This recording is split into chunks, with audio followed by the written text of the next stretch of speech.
people that are watching online. I believe we have people from England, Israel, the US. Okay, my name's Alex. I'm the founder of Trim. First-hand dramatic impact of climate change. We will send a read-only copy. Please jump on here, send us.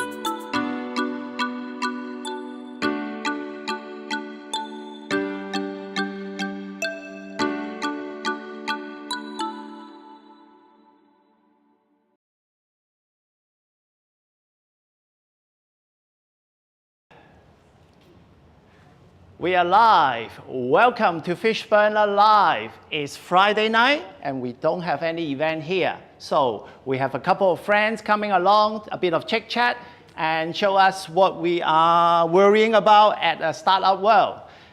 Thank you. I'm your host. This is Man. I'm a fixture at Fishburner. So why I'm doing this is because we want to bring our Fishburner vibe out there to the internet world, and I hope you enjoy what we are showing you. Thank you for being with us today. And tonight, our guests are Fishburner member Lawrence from the FinTech world. Well, do you call yourself FinTech? I do. Thanks for having me. I need to put on your mic first. I do. FinTech. Thanks for having me. Creditreboot.com.au. Very good. And follow the link in the description below. Later on, I will update the link in the description below so you will find Lawrence's business. And we have Andy from Canon. Australia. Canon Australia. Are you sure your corporate PR person allowed you to be here? I'm not here on behalf of Canon. I'm here on behalf of the tech world and the connection between Then you tech should not and be saying that you're from Canon. You should be, I'm coming from home. Okay, I'm from home. All right, thank you for joining us. So what are we going to talk about today? So my interest is in how do things work out in the tech world when it comes from finance versus tech versus credit. It's a very difficult thing. Everybody in business deals with credit. They deal with credit issues, credit worthiness. The banks that provide the credit, the credit fund, the financiers. How does that work out? So there's somebody here who's a friend of mine for a long time, Larry. So Lawrence has had years of spending time in the World Wide Web. He invented it in Queensland, in a way. So as a pioneer in the internet, how does that connect with finance? How does it? You invented credit. No. Credit happened hundreds of years ago. Let's be clear, centuries ago. When it comes to the connection between credit and finance, that's a blurry situation. And also when it comes to the dossiers that financiers can keep on you, that is an increasingly blurry place, which how do we control as individuals, as consumers? So that's a very tricky part. So you need someone that understands finance, you need someone that understands credit. So Lawrence has had time in both space. Hopefully you work that out. Well, yeah, hopefully. In fact, I think it's a bit of a mystery, so let's see how we go. So I just want to set the record straight here. I just want to set the record straight here, Andy. I did not invent credit. In fact, most people don't know this, but credit is, the Latin root for credit is belief. And what that means is that people believe that if they give you credit, they will believe that you will do whatever the terms of that. Yes. So I got into this business quite accidentally. I have a tech background, and I got into the business because I ended up buying a book of debt.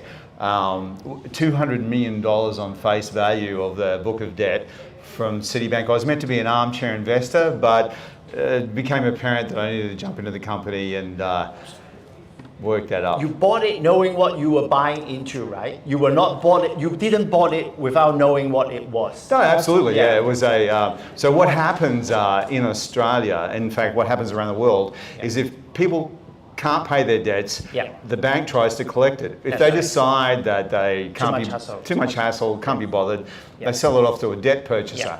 And so one of my customers, when I was running the tech thing, was a debt purchaser, and she convinced me that this was a far better investment than buying, I don't know, rental properties in Thargomindah or mining towns or whatever, and I should buy it. So I bought this. Anyway, about 3 months into it, it was a big book. Right? And about 3 months into it, I realised that she was not scaled to be able to service those clients. So I had to leave my beloved tech job, jumped into this debt collection business. That's the next question about your previous tech job, but keep going. Yeah, so I jumped into this. With all the stuff I had in technology, I knew how to scale call centers, technology, and make this, network dispatch globally, things like that. So I jumped in that. We offshored into India and Asia and things, and we took a small contingent of people, about 5 people, and then we grew it very quickly to about 500 or so debt collectors, collecting for all the major banks in Australia, telcos in Australia. And anyway, along the way, I learned a lot about debt collection, and eventually, a few years ago, we decided to cut it up and sell it off. We got rid of it, which was good. So now I've gone from the dark side, debt collection, to the light side. The very people that we were collecting money from, we're now helping them get out of debt, because for my sins in debt collection, I worked out the corridor that you work down and how you can unravel their debt problem. Why do they need tech though, Ray? Why do they need tech to help them with finance? Well, the problem that most people have when they look at their credit file is they have no idea about the breaches in the credit file. There are extraordinary amount of legal obligations that you need to follow before you issue someone a loan. And so the banks have this compliance project, but they actually ignore an enormous amount of those compliance. I developed some, for my sins in debt collection, I understand what they're not doing. We developed some software that addresses the National Consumer Credit Protection Act responsible lending obligations that a credit provider has to follow before they give a loan to an individual. Out of the thousands and thousands of applications that we've processed, I actually don't know of any that we haven't found that don't have at least a half a dozen significant. So you mean that every one of your clients' files are flawed? Yes. Ooh. So your credit file, so if you're an individual and you don't have access to massive databases of, how do you find that out if you're an individual? So you mean actually, you can't. You mean actually you help your consumer client to realize they were not supposed to be loaned in the first place. They were not supposed to be given that credit service in the first place. To use a colloquial term, they were sold far too much cocaine by their drug dealer. And they've been selling too much, they've been sold too much soft drinks when they are already... Let's try that. Yeah, okay, let's use a gentle one. Coles should not be selling them... Ooh, sorry, should I say Coles? Okay. Convenience store should not be selling soft drink to a heavyweight, overweight person. Too many shining lights, too many people going through the McDonald's drive-through, too many Big Macs, supersized on debt. In fact, most people don't know this, but Australia has the second largest or second highest level of consumer debt on the planet. So we are credit card loaded up. Per person supersized in a McDonald's way on debt in the world. So how does your services or technology now helping these consumers? Well, what we do is that we get the documents. If you would subscribe to our services, if I can, in 24 hours, 4 things happen. You've got to stop paying your bill. If you don't pay, if you're paying your bill, you're not helping us. This is if you engage us. You have to pay your bill after you engage us. Immediately you have to stop paying your bill. We protect your credit file. There's going to be no mark. They cannot touch your file, and that's important. The other thing that we do is we handle the calls. We handle the debt collection process, and then we handle the negotiations of getting the paperwork. See, we don't want any paperwork from our guys. In fact, if you try and give us paperwork, we don't want it. The dead bodies are buried in the bank, and we get the paperwork from the bank, and once we get the paperwork from the bank, we run it through our software, and the software does hundreds of checks under the National Consumer Credit Protection Act, responsible lending, right up to the ACCC collection guidelines, and it finds an enormous number of breaches in thousands of cases where it generates a legal letter, goes off to the bank, and it tells the bank what they've done wrong. Now, these are often large legal technical letters. We call the bank up and we give them bad news. Now, our theme is this.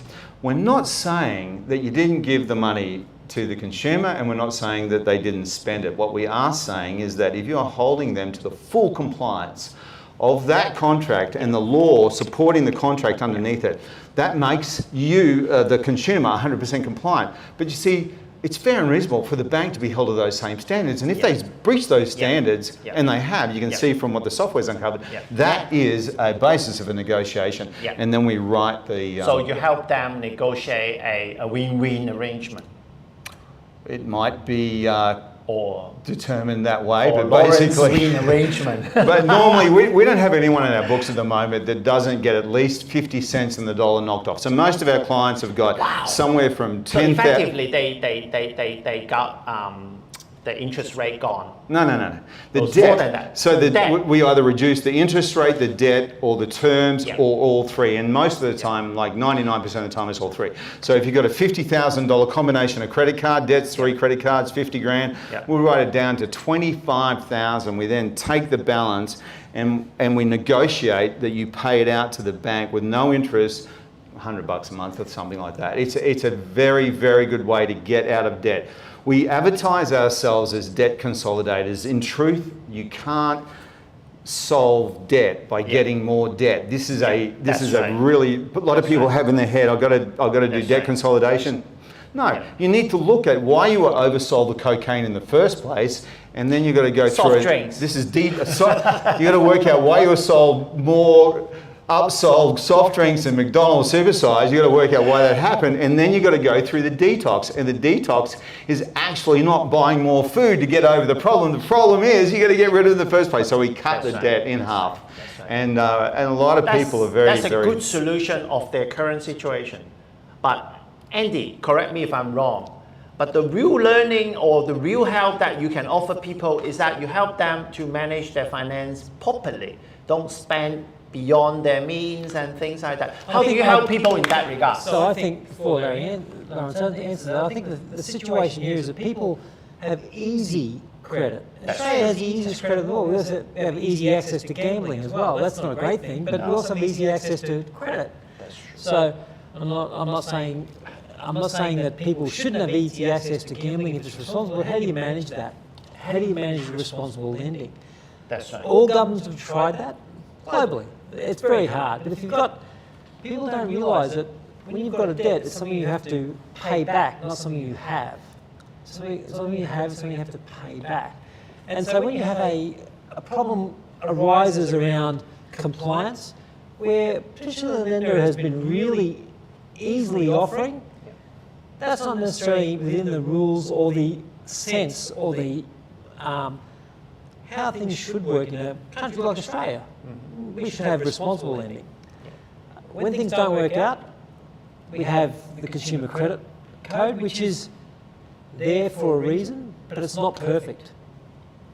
And that's when you need help. So if you can add a tech angle to that, and the tech angle is, how do you look at somebody's credit file and ascertain easily and quickly and low-cost way if things have gone wrong? That's very hard. And certainly your lender's not going to do that. They've got a vested interest. Their interest is not to work out how to get you out of debt. Their interest is how to get you to pay back the debt, in my view. That's of course it is. Pay back the debt, of course. The lender wants the money back. Right, correct. With the interest if possible. But Correct. with with Lawrence in the picture, then that interest need to do a little bit of haircut. Yeah. But do you see yourself helping? number one. Yeah. What? Haircut, number one. Oh, number one, exactly. Just like this one. I think this one was number one today. Yeah, I just done my haircut this morning. It's looking very good, yeah. Oh, thank you. With enough grey hair on the side, people can see that. That's That's great. right. It's very Yeah. Because this is episode number 3 of this pilot program. As anyone watching can tell, this is actually a test run. Last week, when we do live stream, we have only one handheld mic. But today, I'm now upgrade to 3 times better with 3 wireless mic. But let's see if we saturate the voice and if the audio is legible audible this time. With a technical experts in the picture, we'll hear more from Andy soon. Okay, shall we do our next part, which is actually run the sponsor message.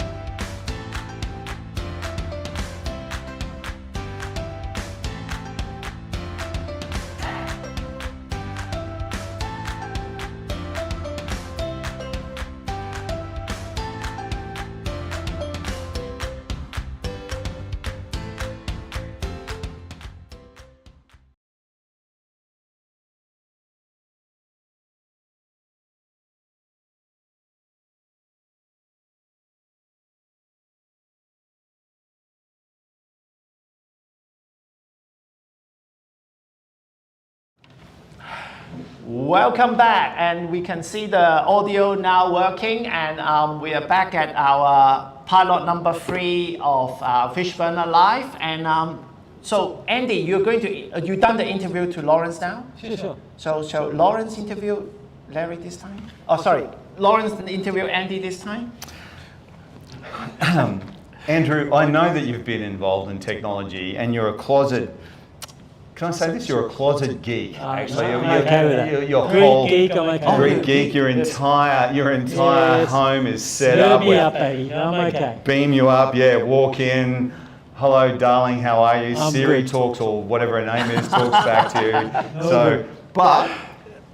You've been seduced by technology for a very long time. Absolutely. And you've made a footprint in I think technology. geeks will inherit the earth. Geeks are going to, that's somewhere in the commandments or something like It that. is. Geeks will inherit the earth. You've been involved and you've made a very large footprint in a technology way, and how you've been able to help businesses and commerce understand the ROI, the return on investment, and the technology that you've been serving up. Share some stories about some of the return on investment that Canon, and I guess you and your innovation. Well, print generally, or print, video, camera technology, if you're not innovating, the challenge is the current innovators are the greatest earners in the world. If you think about, people get annoyed about Microsoft. Everybody has an Office issue every day. That's only because they're using Office every day.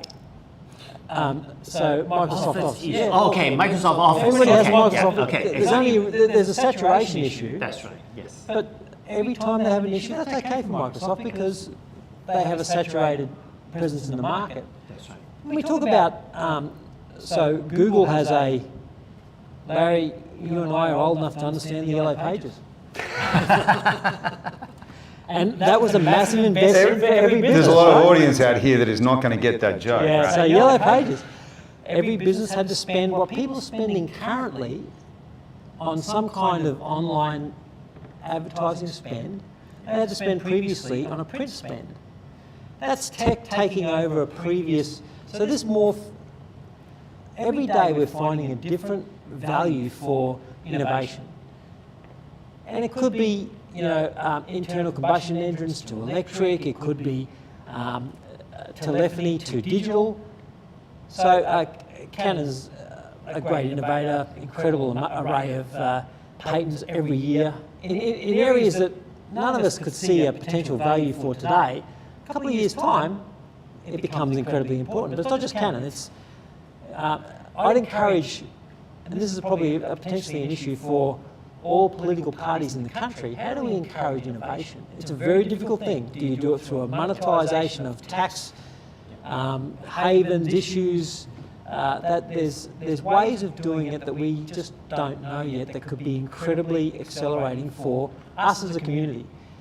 In the 50s, when the first duty-free shop was built in Ireland, who would have known that was innovation? That was made out of they needed things to happen for a reason. Happens here. So let's think about how we can monetize and deliver. So those two things. Is it potentially, is your product valuable to someone? Can it be paid for? Monetization. Can it be delivered with the current infrastructure, whatever that is? If you need a particular framework to make that work, can it happen? If it can't, potentially you need to look at something else or pivot to a way to make it work. These are very difficult issues, and that's not to say we shouldn't pursue our current inventions. But let's work out how we can keep growing the thought process, because if we don't, we'll end up, a one-trick pony. And we've seen in countries that only deliver raw products. When they can't deliver those raw products, there's a couple of important ones in the world right now that can't deliver their raw products because of conflict. How does that work? We need to be better than that, and I think we can be, because we have smart people and institutions, and we have finance behind it. So speaking about paradigm shifting technologies in the print sector, Yeah. there's a lot said and in all manner of scientific, science fiction movies about 3D printers doing everything from building spinal cords through to eyeballs through to complete androids. Well, it annoys me that here we are 2.5 years into the pandemic and we don't have a corner shop delivering custom-made face masks that are 3D printed. Why don't we? Could you do that? Yeah, absolutely. So you can do that There's right technology now? right now. I don't have my current employer isn't in that space, and there plenty are. And there's if you're somebody who has to wear a face mask every day, it's not fun, but you have to.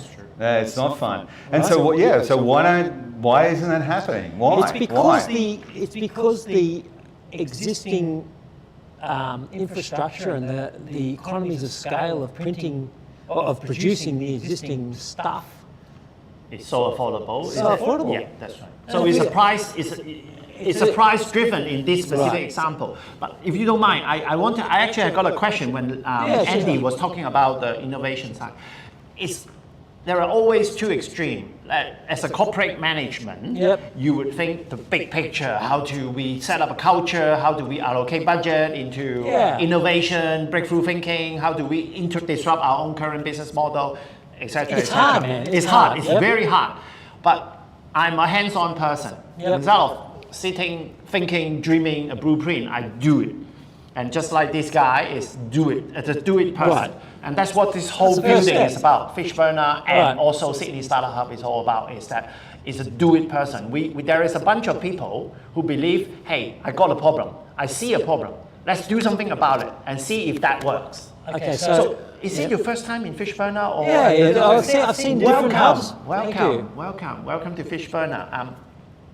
So how would you, let's don't repeat your company name anymore, but how would you, if you were to shape the innovation direction of your team in Australia, how would you do about it? How do you motivate specific, hey, let's crack one problem at a time? So look at the problem. Yeah. That's the first thing. So look at the problem. So diagnostics. Absolutely. So if you look at the, it's and work backwards from there. Yeah.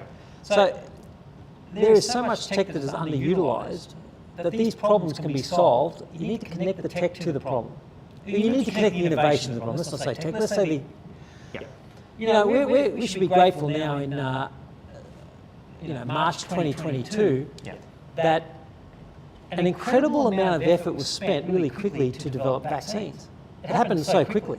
Like the world speed record was 4 years for a vaccine. It happened in 4 months. Right? That is bizarre. Spectacular. So why is it that we can't now develop, I don't know, the face mask problem's a problem for me. It annoys me that we have to wear an annoying face mask. But let's say we can't have but let's think of any problem we have in the world. Yeah. With the will and the funding, so that's the thing, will and the funding, we've got the innovators there to make that happen. We need to connect them. These hubs allow that to happen. Yeah. So if you have a potentially maybe this kind of hub and the marketing of this hub, let's say, not many people know about Fishburners outside of the innovation world. And that's why we have this video on YouTube now to bring it out to the corporate world and to more of our audience out there. That's one of the purpose of this live stream anyway. Keep going, Andy. Yeah. So things don't happen without initiative, without will. Yeah. So let's see how this can go. And I'm sure that this will go in places that couldn't have happened previously. In the old days of Larry and I with Yellow Pages, you could never put this in Yellow Pages ad and hope that it would work out. It would not have. Right? So I would say that over the next 12 to 18 months, we're going to see this kind of platform here and in other places, but hopefully here, connect the right kind of tech or innovation, let's not say tech, say innovation, to the problems that we currently have. And there are a lot of problems. We live in a great country, everything's safe, there's things we need to fix. How do we do that using Very good. a good platform?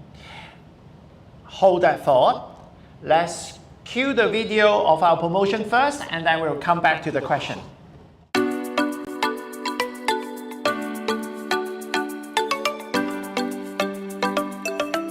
Thank you for all the people that are watching online. I believe we have people from England, Israel, the US. Okay, my name's Alex. I'm the founder of Trim. First-hand dramatic impact of climate change. We will send a read-only copy. Please jump on here, send us.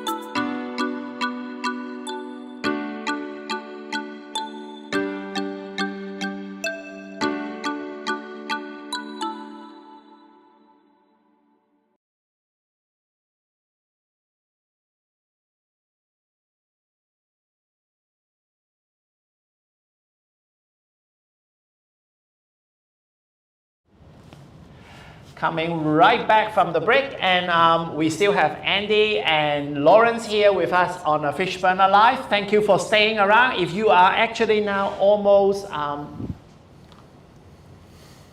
27 minutes long live stream. So if you are still online with us, congratulations and thank you for that. Don't forget to subscribe here, and then follow the link in the description, and like our video if you like it, and follow the link in the description to find out more about Lawrence. If you miss our lunch and learn or pitch night, follow the link in the description below to go to Fishburner Founders Hub to watch those informative content. This is all mucking around only. Okay, welcome back. Hold that thought earlier, because you were talking about a couple of problems that you say, but what are the personal, passionate problems that you are facing at the moment? So in Australia we have a fairly luxurious life. If we're really honest, you look at things around the world, even within our region, we're one of the rich countries in the region. Yeah. Things aren't entirely perfect. Let's think of the little things that we can tweak. We have a labour shortage, a massive labour shortage, and we need to massively increase our employment quickly. We can't get that organically, inherently from Australia. We can't do that. We need to work out a way, and tech can help us with this. Tech can help us to recruit, filter, and find the right kind of people to help us through this. If we don't fix that in the near future, that's going to be a real problem for us. And I'm speaking about regional Australia. Lawrence and I are both from small towns in North Queensland. It's those places. It's very difficult to find somebody to work a normal job, whatever that means. So how do we fix that? We can do that with tech. That's one problem. Labour shortage, and I think we're going to be hearing a lot more about that. You know, Labour shortage. Labour shortage. So if follow up the question I told you about when we were having the promotion video, is that if someone pitched to you an idea that is going to address the labour shortage problem, automation, and you will put your $10,000 in there if right you could now. find me somebody who could work out a way to give us high quality employment in this country. Employment. What do you mean by that? So employees are big. Employee, high quality, productive staff. You know, or automation to replace staff. Right. Well, either. Right. So it could be either. So we know that Asia produces incredible numbers of engineers and healthcare workers. More than they can use, a lot more than we need. Well, right now, they've got a lot there that are being that actually are highly qualified, and not necessarily, and they're qualifications we can use. We need them. If you talk to anybody in regional Australia, we need nurses, doctors, that's right, etc. Ambulance workers, aged care workers. We also need tech workers. There's just not enough engineers in Australia. We don't produce enough IT engineers in Australia. We do not. So we've got to go offshore. So we think about robotics as a fix. It's not necessarily the fix straight away. So my view is, let's work out a way to fix the labour shortage. Carrying on what Andrew said, since the In fact, this is a time immemorial economic strategy that has actually worked quite well for Australia, where you have a 1% birth rate and you have a 1% immigration rate to manage the fragile eco-environment inside of Australia. We're actually an economically fragile environment that doesn't, because of the, if you look at other countries with billions of people on them, and we were the reverse. So we have billions and billions of acres of land and only a few million people, more kangaroos and sheep. And so the economic balance is very, very important. So you've got to get the birth rate right if you're running the government. You've got to get the immigration. But the birth rate is now less than, it's approaching 1 point something.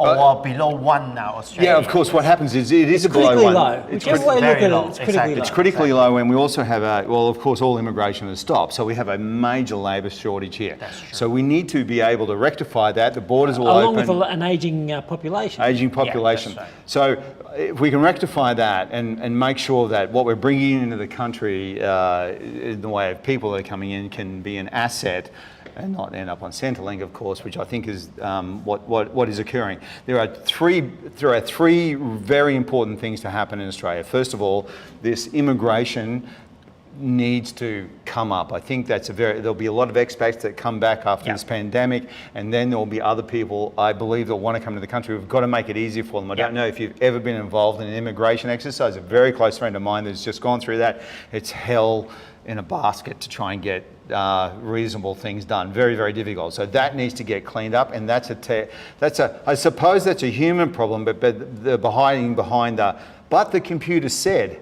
I can't do this, so I don't know where to go. So we need to get past that problem. I think there are two major tech issues here that we can get over. If we can talk about regional problems, I don't know if you've ever spent a lot of time out in a cattle station up in North Queensland. That's where I spent a fair bit of my youth, and mustering cattle. And the hours and hours checking fences and looking for dead cows and pigs and lakes that are blocking up dams and all that sort of stuff. Drone technology is a clear winner in this area. The hours you can save from checking the fences with drones for cattle, I think that's a real paradigm shifting technology. You mean it's still not yet No, it's well adopted? Not normal. Yet. No, it's I mean, the guys it's picking up. It's but picking up. It's still a long way to go. I'm sure it's a steep curve because exactly. you know, if you're a half smart cattle station owner, you're going, well, I can tell you, I can get on my horse and I can ride 2 days to that fence, or I can send a drone out there, or I can have it parked somewhere and then open it up and it'll take off. You know, so that's a very big deal. The other thing is that we have an aging population. So I would be very happy to invest in a company that was able to build an ICU kit. Hospital intensive care unit in a box. Yeah, that's right. Wheel it into my home. I've got a respiratory problem. I've got all sorts of problems about me. I'm 90, 100 years old, or whatever it is, but I don't want to die alone in a hospital. That is a sad deal, right? There's nothing like about that. So wheel the ICU unit in, and then have some kit that allows, and this tech actually exists in Fishburners. I had one of your, if I can use this joke, Sheldon Cooper. You mean we have an ICU in Fishburners? No. You don't have an ICU. I'm not aware of it. You've got some rocket scientists here, like out of Big Bang Theory, like Sheldon Cooper and Lennon and Cooper Polly, and so these guys I met the other day, and they've got this thing that's about the size of one of those casino chips, and it senses 20 different things that are going on inside of a closed space, from whether you're still alive, here, okay, whether you're still alive, to whether your catheter bag is full, the air conditioning's left on, the stove's too hot, all kinds of things like that. Coming back to a console for facilities management. So this domestically caring companies, such as the nurses that go out and they have to work out, are they alive? Are they eating? All these kinds of things. This equipment, very low cost equipment, managed from console, can see very quickly what's happening. But when I'm not talking about TVs in your life and someone's watching what you're doing, this is just sensor picking up. So it's not that kind of invasive thing where, you got someone on a camera watching you get dressed or undressed or showered and things like that. It's just picking up the key points. And that is the kind of way that we can have an aging population, at home in the later part of their life. In fact, I'll share a story with you. The person I was telling you about a business they have. This is in the media, so I can speak about this very quickly. Ian Keenan, who's a famous sailor in Australia, he passed away. They looked after him in this kind of an environment where they put one of these ICU kits into his family home, and he passed away not so long ago, and his wish was he wanted to die with a cigar in his pocket and the taste of some very expensive scotch on his lips, and they absolutely engineered that. They were there through the whole thing, and so he. So it's a specific palliative or palliative care package. They walk you right up to the gate and make sure that you part in a way that it is. That's the kind of. Take the palliative. That is the kind of. We've got an aging population, and who wants to die alone in a hospital bed in a white gown with your arse exposed to somewhere and no one you know, right? Like this is the kind of way. If you had an ICU kit, bring it into the home, check it out. You're okay. You're in your world. I mean that is got to be. Better than nursing homes, by the way. Not that you don't need nursing homes, but if you've already got a home and you're comfortable there, there's, with the right sort of technology, there's no reason to move. I think we need to connect tech more to healthcare. We really do. Digital health. And 2.5 years into the pandemic, I get that Asia and the Middle East had a pandemic before us, and they understood the problems that we are coming through now. But we should be able to cope with it. So I think we've got to do better. So let's use hubs like this to connect those people. First time visiting Sydney Startup Hub. First time here at Fishburner. And that stage over there behind you is our world famous Fishburner Friday night pitch stage. And I'm the producer of that one, of course. That's why I'm producing this show as well. And Lawrence, you haven't been on the Big Fish or pitching yet. You can invite me up. I'm happy to have a go. Would you like to host? I'm fine to do that as well. Just to be with Andy, and so Andy, if we can have you on a Big Fish one day. Sure, love to. And Lawrence is hosting, or Lawrence, you could be the Big Fish as well, and let's see how it goes, shall we? Let's see how it goes. It sounds like a great idea. So here we go. I think we already done more than 30 minutes for this episode, and obviously it is a technical test run. Thank you for hanging around with us for so long, and we have our guest Andy, first time ever at Fishburner because he's a friend of Lawrence, and Lawrence is our favorite dark color Fishburner, and I am not in dark color because the other day we were of course drinking beer and we're talking about we were both wearing dark shirt, and today I'm coming in a pink shirt, obviously. All right, thank you so much for hanging around. Like our video, subscribe, and follow the link in the description to see anything that we just cover. I'll plug the link down in the description below. Thank you for joining us. See you next time. Let's wave at the end.